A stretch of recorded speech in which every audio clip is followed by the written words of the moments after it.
doesn't go as far as you get. And now my other best man, who would be so generous. I wrote mine down. I apologize in advance for everything. Yeah. Okay. Yeah, take a sip right now.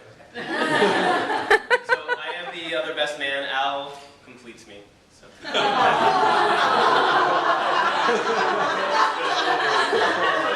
Okay, so I've known Greg for over half my life. I first met him in 6th grade when I knew him as the kid who always passed out. I had a problem with sweating. We didn't talk too much, obviously, because he was always passed out.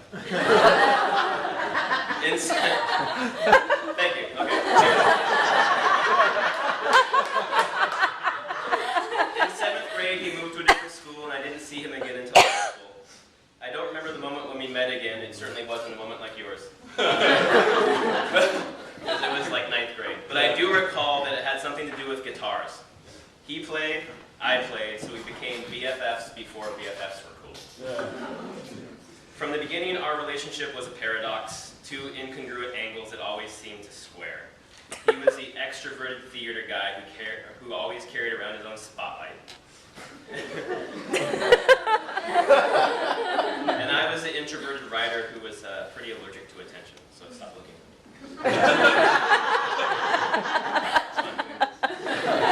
But once we got into each other's orbits, gravity took over and we were inseparable.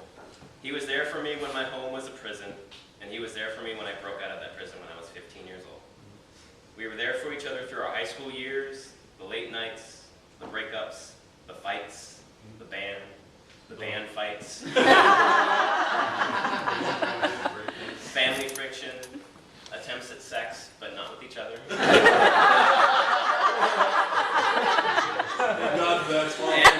And the indescribable experiences known only to all teenage boys. Our journey was tough, but we pulled each other through the darker parts of that forest because we saw in each other a large piece of ourselves. If one fell, that meant the other could fall too.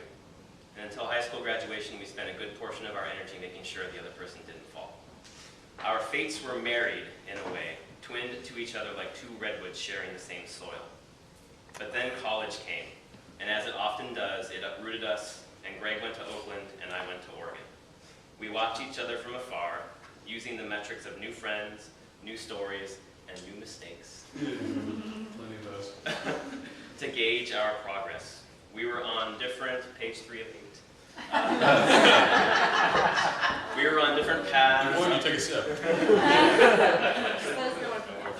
We were on different paths, our roots digging into the new terrain, but we were still in the same forest, feeling the same sun beat down upon our shoulders. We were again there for each other, if this time more remotely, for the late nights, the breakups, the fights. I'm really sorry about that bowling alley fight. Really sorry. More family friction and more successful attempts at sex.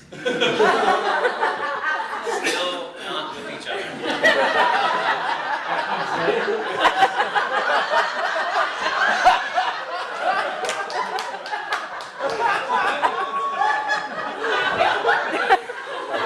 Okay, I can't wait for page 6. It's just a picture.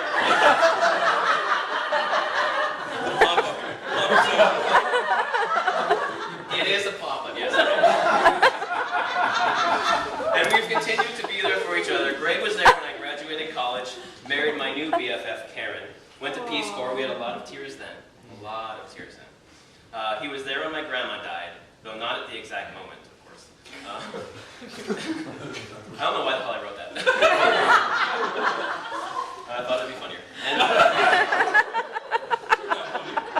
And though we lived at separate ends of the globe, I tried to be there for Greg when his brother Rodney passed away. It ripped my heart out not to be there next to him when that happened, but his heart was ripped out too. Like our fates, our hearts have been married together as well. We feel each other's pain and we feel each other's joy, which brings me to Maury.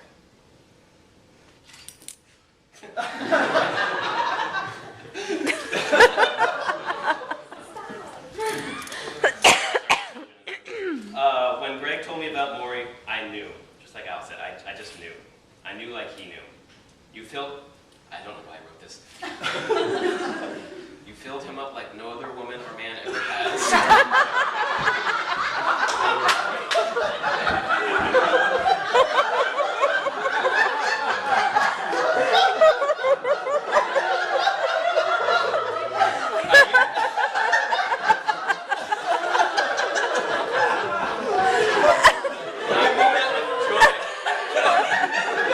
And this is just the middle of page 6.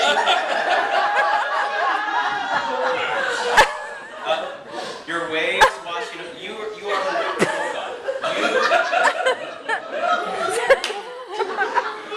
Are you getting this? You are the waves. You're the waves washing over his beach. You're the sun feeding the depth of his tree. You're like photosynthesis to his. Well, you get the point.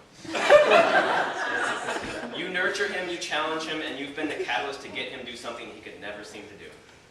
I mean this sincerely. You've given him the strength to embrace life's greatest paradox, which is letting go.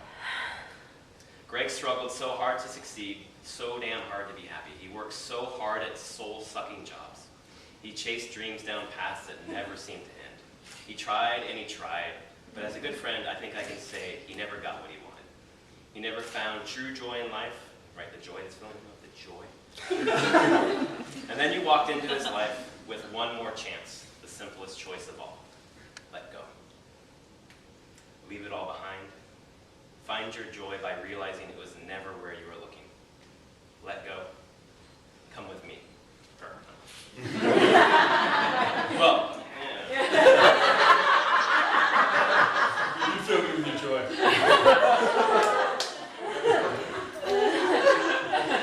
From the outside, I saw a new Greg, the old Greg, the joyful child who gnashed at distorted power chords, who knew the marrow of life was just beneath the bone.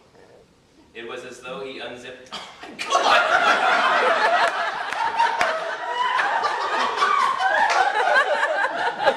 I swear.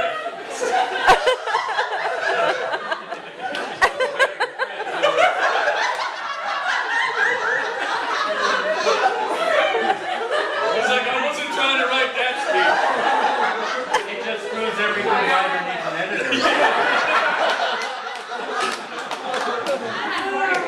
It was as though he unzipped himself, letting his skin, his stress, his frustration fall to the ground. You helped Greg remember Greg, washed away the paradox of the Greg who was not but wanted so much to be Greg. And for that, we are forever grateful. You two have a wonderful journey ahead, through lush new landscapes ripe with the exotic fruit of new experience.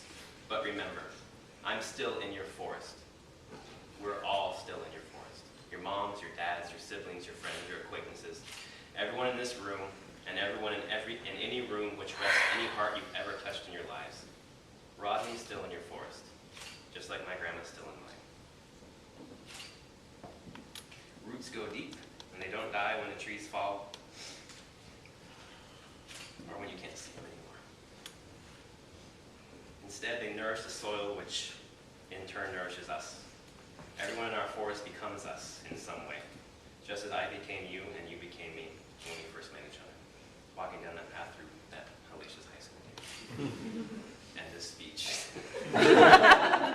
This homoerotic speech.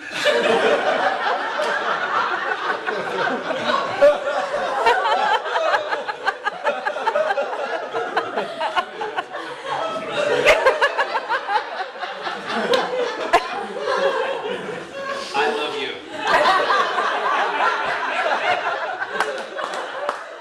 This is the last page.